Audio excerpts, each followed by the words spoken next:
Hello, আসসালামু আলাইকুম। Sony story জীবনের ছোট ছোট গল্পতে আপনাদেরকে স্বাগত। এই যে আমরা ঈদের সেকেন্ড ঈদে আমরা সবাই ঘুরতে যাচ্ছি। এমনি আর কি, ঘোরাঘুরি, একটু বাইরে যাব, এদিক ওদিক যাব, এই আর কি। কোথা সব ভিডিও করিনি, জাস্ট একটু ঘোরাঘুরি করলাম, সবাইকে নিয়ে বের হলাম, এইটুকুই ভিডিও করেছি। সব ভিডিও করি নাই, রেডি করি নাই, এই আর কি। এই যে আমরা একটু রিক্সায় করে যাচ্ছি, দুইটা রিক্সা নিয়েছি। ছেলে তো আরেকটা রিক্সায় উঠে গেছে, আর এই রিক্সা আমি, কারণ মেয়েটা মন খারাপ, আর মেয়ের হাতে খুব জোরে ব্যথা পেয়েছে, হাতে একেবারে রক্ত জমে গেছে বেচারি। অনেক বরফ টরফ দিয়ে শেষমেশ ঘোরাঘুরি শুরু করলাম। এই যে বিকালে, এটা ঈদের থার্ড দিন, ওরা হচ্ছে রেডি হচ্ছে। আমাদের একটা ইনভিটেশন ছিল, সো আমরা ওখানে যাব, দাওয়াতে যাব। ওরা রেডি হচ্ছে। প্রথমে আম্মুর বাসায় যাব, নানা বাড়ি যাব, এই জন্য ওরা খুব এক্সাইটেড একদম। আমার মেয়ে তো অনেকগুলা তাল গাছ বানিয়ে পুরা গ্লাসেস পরে সেই রিয়াকশান দিচ্ছে, আর বলছে মাম ভিডিও করো। ছেলেও তাই, একেবারে। ছেলে তো আর তাল গাছ দিতে পারে না। যাই হোক, তারপরে সবাই মিলে রেডি হয়ে বের হয়ে গেলাম ওদের ভিডিও টিডিও নিয়ে। এই যে আমি একটু ব্যাগ ট্যাগ নিয়েছি, ওইদিকে একটু কিছু কয়েকদিন থাকবো, সেজন্যই নেওয়া হয়েছে। আর ওদেরকে কোথাও নিয়ে যেতে গেলে আমার অনেক ব্যাগ নেওয়া লাগে, কারণ সব কিছু নেওয়া লাগে, এই জন্য একটু মানে অনেক কিছুই না লাগে আর কি। ছোটো বাচ্চা তো, ওদের কাপড় ডাইপার এটা ওটা নিয়ে অনেক কিছু হয়ে যায়। তারপরে আমরা এই যে লিফট দিয়ে নেমে গেলাম, গাড়িতে উঠে পড়লাম, গাড়িতে উঠে রওনা দিলাম। আমি আবার একটু বললাম আমারও একটু ফুটেজ নাও। আমার হাজব্যান্ড বললো সবসময় আমাদের ফুটেজ নাও, আজকে তোমাকেও একটু নেই। তাই বললাম আচ্ছা ঠিক আছে, ক্যামেরায় আমিও থাকি। তো এই যে এখন গাড়িতে উঠে পড়লাম, গাড়িতে ব্যাগ ট্যাগ রেখে উঠে পড়লাম। আজকে আপনাদেরকে অ্যাকচুয়ালি দেখাবো, আমি যেহেতু আমাদের বাসা ওইদিকে, আমার খুব যাওয়া হয় ধানমন্ডি, তো এই জন্য আমরা হাইওয়ে এক্সপ্রেসটা দিয়ে যাই, কারণ ওটা অনেক সহজে যাওয়া যায়। তো আজকে ডিসাইড করলাম আপনাদের সবাইকে একটু হাইওয়ে এক্সপ্রেসটা দেখাবো। আমি তো অনেকবার আসা যাওয়া করছি, সবাই অনেক ভিডিও করেছে হাইওয়ে এক্সপ্রেসে, বাট আমি কখনো ভিডিও করিনি। বাচ্চারা ভীষণ এক্সাইটেড, বলে তাড়াতাড়ি ওঠো, চলো যাই, এ করি ও করি, মানে সে বিদিকিস্তি অবস্থা। সরি, আমার একটু ঠান্ডা লেগেছে। এই যে আমরা যাচ্ছি, এয়ারপোর্ট ক্রস করছি। আজকে চিন্তা করলাম সবার সাথে একটু রোড শেয়ার করি। কখনো তো রোড শেয়ার করা হয় না, কারণ সবসময় যাই, কিন্তু কখনো মনে আসেনি। এটা এই যে এয়ারপোর্টের পাশে একটা নতুন মার্কেট হয়েছে, সেটার ফুটেজ। তারপরে রেস্টুরেন্টগুলা, লামেরিডিয়ান, রিজেন্সি, এক্সেট্রা সব আসছে। তা আমি কখনো ওইভাবে, এই যে হাইওয়ে এক্সপ্রেসে উঠেছি, তো এই জন্য ওগুলো ভালো করে দেখা যাচ্ছে। আমি কখনোই ভিডিও নিই নাই হাইওয়ে এক্সপ্রেসে উঠে। ওই বললাম না আপনাদের সাথে যে আমি কখনো ভিডিও নিই নাই, আজকে মনে করলাম সবাই যখন ভিডিও দিয়েছে আমিও একটু দিই, কীভাবে হাইওয়ে এক্সপ্রেস দিয়ে যাচ্ছি, তারপরে টোলে কীভাবে টোল দিচ্ছি, এক্সেট্রা। ভিডিও দেখলেই তো আপনারা সব বুঝতে পারবেন।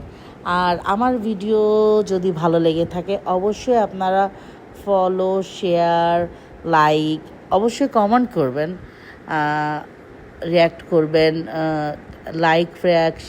লাভ রিয়্যাক্ট যেটাই হোক, ভালো লাগলে আপনারা রিয়্যাক্ট করবেন আর কমেন্ট করবেন, নাহলে তো আমি বুঝতে পারবো না আমার ভিডিওগুলো আপনাদের কেমন লাগছে, ভালো লাগছে না কি একেবারে বোঝা যাবে না। যাই হোক, এই যে আমরা হাইওয়ে এক্সপ্রেসে টোলে চলে আসলাম, টোল প্লাজা কাছাকাছি চলে আসলাম। যেহেতু এটা ঈদের থার্ড দিন, তো সে কারণে হচ্ছে আপনার জ্যাম নাই, কারণ ঈদের ঢাকা আগে তো একেবারে ফাঁকা থাকতো, এখন ফাঁকা, বাট কিছুটা জ্যাম থাকে আর কি, ওই অল্প কিছু, এটা না বলার মতো না। আজকে অবশ্য একেবারেই জ্যাম ছিল না, 2-1 গাড়ি ছাড়া আর কিছুই ছিল না। আমরা এখানে হচ্ছে আপনার টোল দিই, ওরা মানে এই সিস্টেমটা আমার ভালো লাগে, যে খুব দ্রুত যাওয়া যায়। আর নিচ দিয়ে গেলে অনেকক্ষণ সময় লেগে যায়। আগে যেমন 2-3 ঘন্টা, মানে সর্বনিম্ন মনে হয় 2.5 ঘন্টা লাগতো, 2.5 আওয়ার আমাদের যেতে লাগতো সর্বনিম্ন এটা। আর সর্বোচ্চ 4 ঘন্টা 5 ঘন্টা এর কোনো লিমিট ছিল না, কারণ এত জ্যাম যে বলার বাইরে। আর এখন হাইওয়ে এক্সপ্রেস করে মোটামুটি আমরা ওই জ্যামটা অ্যাভয়েড করতে পারি। বাট নর্মাল ডেতে হয় কি, ওই পাশে যে না, যখন ফার্ম গেটে নেমে যায় ওখান থেকে শুরু হয় হচ্ছে আপনার জ্যামটা। আর আজকে যেহেতু ঈদের 3rd দিন, তেমন কোনো লোকজন নাই, সো আমরা এই যে টোল দিয়ে একটানে একদম চলে যাব, মানে মোটামুটি বাসায় বলা চলে। তো আমরা বাসায় গিয়েছি, বাসায় যে কিছুক্ষণ রেস্ট নিয়ে তারপরে হচ্ছে আপনার আমাদের যে ইনভিটেশন ছিল ওখানে গিয়েছি, মানে ইনভাইট করেছিল একটা রিলেটিভের বাসায় গিয়েছিলাম। তো সেখানে যে মানে কি করলাম অ্যাকচুয়ালি না, সব কিছু ভিডিও করা হয়নি, যতটুকু করেছি অতটুকুই আপনাদের সাথে শেয়ার করেছি। এই যে আমরা বাসায় চলে আসলাম, মানে আমার আম্মুর বাড়ি চলে আসলাম, এখন উপরে উঠবো। ওদের জন্য একটু ওয়েট করছিলাম। এই যে আমার ছেলে বলছে যে ঘুমাবো বাবা, ঘুমাবো, কোলে নাও। মেয়েও বলছে ঘুমাবো, কোলে নাও। এখন ওর বাবা বলছে কাকে কোলে নিব। আচ্ছা যাই হোক, ওখানে রেস্ট করে আমরা আমাদের গাড়ি নিয়ে চলে আসলাম রিলেটিভের বাসায়। আর আম্মুরা আসতেছে, আম্মুরা অন দ্য ওয়ে। আমরা আগেই পৌঁছে গেছি, যেহেতু ফাঁকা ছিল। আম্মুরা মেবি একটু শপিং ছিল, ওটা করে আসতে যে একটু লেট হয়ে গেছে। তো এই যে আমাদেরকে স্বাগতম জানার জন্য সবাই রেডি। তো আমরা ঢুকলাম, বেশ গল্প গুজব হলো, সময়টা খুব সুন্দর গেছে, ভালো লেগেছিল। ওদের সাথে গল্প করা, অনেক দিন হয় না গল্প করা, তো গল্প করে খুব ভালো লাগছিল। আঙ্কেলের সাথে অনেক গল্প করলাম, সবার সাথে অনেক গল্প করলাম। এই তো এরকমই আর কি। আর আমার ছেলে মেয়ে তো মোটামুটি দৌড়াদৌড়ি, হুড়াহুড়ি, মানে ওদের যা করার আর কি। ওরা যেখানেই যায় সেখানেই মোটামুটি বাসা বানায় ফেলে এবং আনন্দ ফুর্তি করে।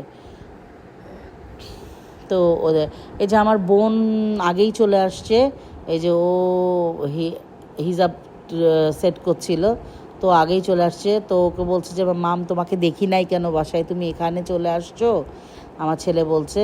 তো আমার ছেলে মেয়ে দুজনই মামের কোলে উঠবে, তখন ও বলছে যে হ্যাঁ আসো, আমি দুজনকেই কোলে নেই।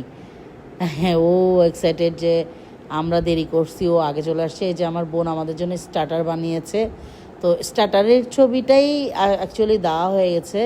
আমি পরে মেন কোর্সের ছবি তুলতে, ভিডিও করতে ভুলে গেছি। এই যে আঙ্কেলের সাথে আমার হাজব্যান্ড গল্প করছে, আমরাও অনেক গল্প করছি। আর আমার ছেলে একটু পর হাত ধোয়। এই যে আমার ভাই চলে আসছে, আম্মু চলে আসছে, সবাই চলে আসছে। তো পরে আমরা স্টার্টার খেয়ে তারপরে মেন কোর্স খেয়ে তারপর একটু রাত করেই আমরা বাসায় ফিরি। তো সবাই ভালো থাকবেন, সুস্থ থাকবেন, আমাদের জন্য দোয়া করবেন। আর অবশ্যই লাইক, ফলো, শেয়ার করে দিবেন। আর ভিডিও ভালো লাগলে বলবেন, খারাপ লাগলেও বলবেন, যে যেখানে খারাপ হবে সেখানে যেন শুধরে দিতে পারি, আর যেখানে ভালো লাগবে সেটা যেন আরও দেখাতে পারি, সেভাবেই আপনাদের মনের মতো করে দেখাতে পারি। এটাই আসলে চাওয়া পাওয়া, আর কিছু না। এটা জাস্ট সবাইকে আমার লাইফে কি চলতেছে, কি হচ্ছে, এটাই জাস্ট আমি শেয়ার করছি আর কি। অল্প করে, সব তো আর শেয়ার করা যায় না, কিছু শেয়ার করার চেষ্টা করি আর কি আপনাদের সাথে। তো সবাই ভালো থাকবেন, আল্লাহ হাফেজ, ঈদ মোবারক।